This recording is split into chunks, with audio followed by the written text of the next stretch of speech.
मनोरमा वहिनी बोला, नातं मंजूर आहे ना?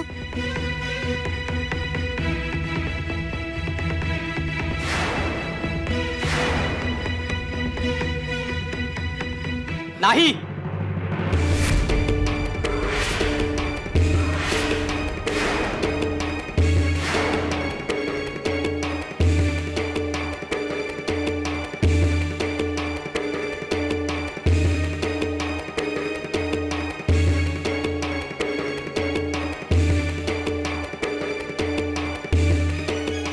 नाही सुभेदार काका.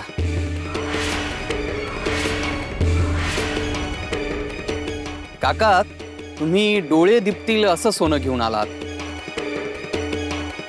तुमच्याजवळ खूप पैका आहे, सोनं आहे, मान्य आहे. पण काका क्षमा करा. कोणाचा स्वाभिमान, कोणाचं आयुष्य त्याच्या मर्जीशिवाय विकत घेता येईल असा पैका नाहीये तुमच्याजवळ, दुर्दैवानं.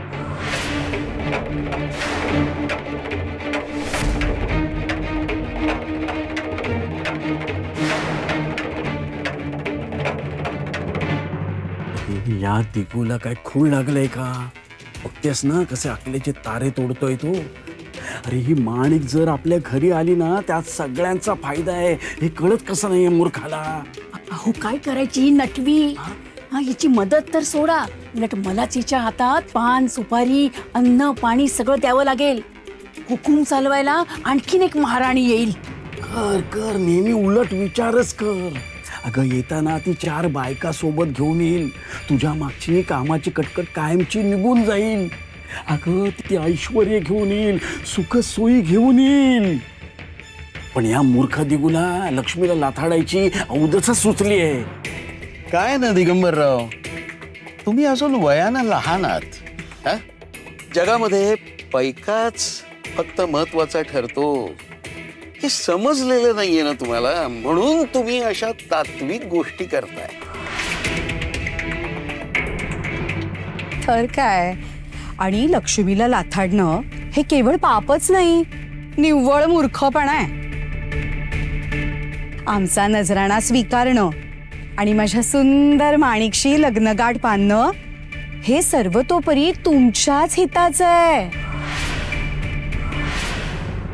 दिगंबरराव, अहो जरा विचार करा. कुठे ते नकली दागिने देणारे सखूचे आईबाप आणि कुठे सोन्या नाण्यामध्ये नाणारे आम्ही सुभेदार.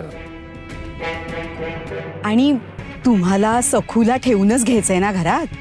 अहो मग घ्या की.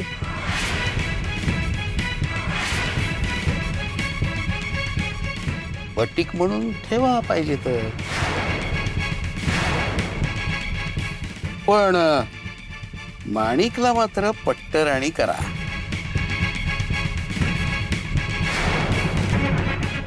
अचूक, अगदी अचूक प्रस्ताव देतायत हे.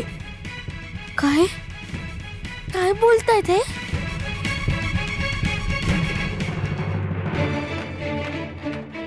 काका काकू, तुम्हाला असं बोलणं शोभत नाही.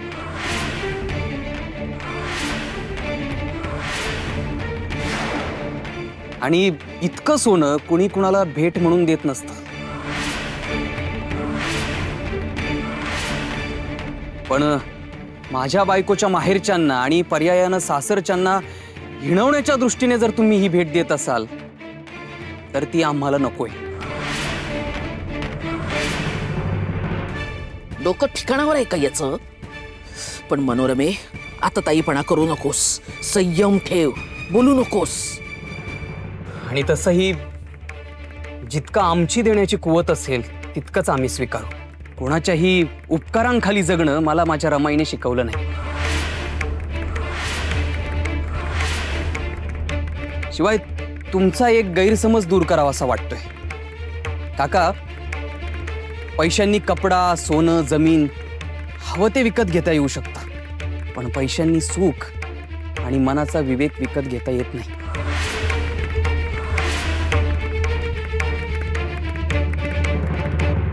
माझे वडील नेहमी सांगायचे, माणसाची सतसत विवेक बुद्धी ही त्याची अनमोल संपत्ती आहे. सोनं हिरे माणकं हे हे सगळं त्याच्या समोर फिक आहे.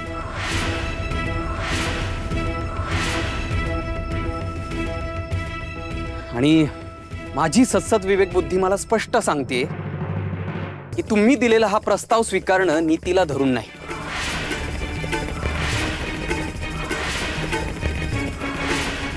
तुम्ही नातं विकत घ्यायला आला असाल, पण मी विकाऊ नाही.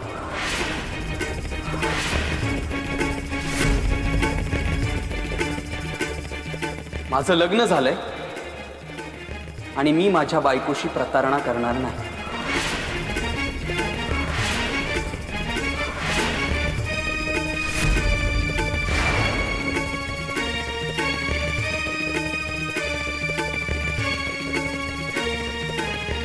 दसऱ्याच्या दिवशी तुम्ही आमच्या घरी आला आहात, स्वागत आहे तुमचं.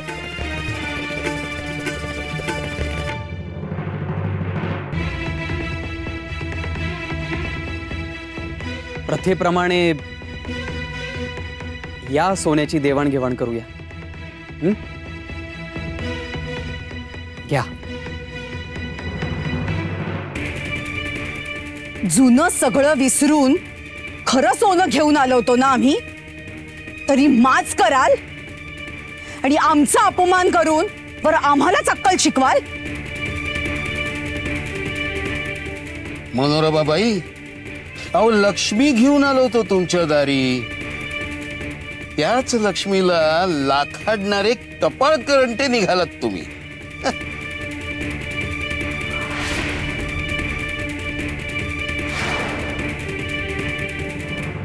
सखू, हे सगळं तुझ्यामुळे होतंय, तुझ्यामुळे.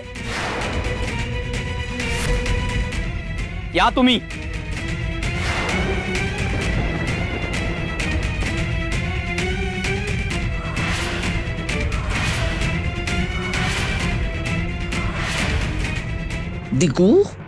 दिगूला कुठून बळ आलं इतकं?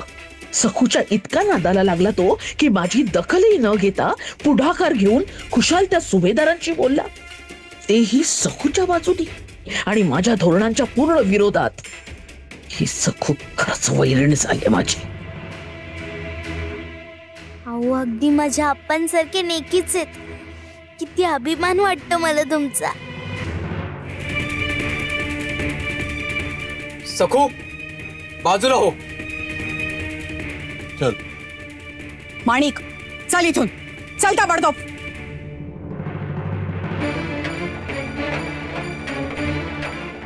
वेळ लागले काय दिगूला? कशाला नको त्या ठिकाणी तोंड उघडतो? माझ्या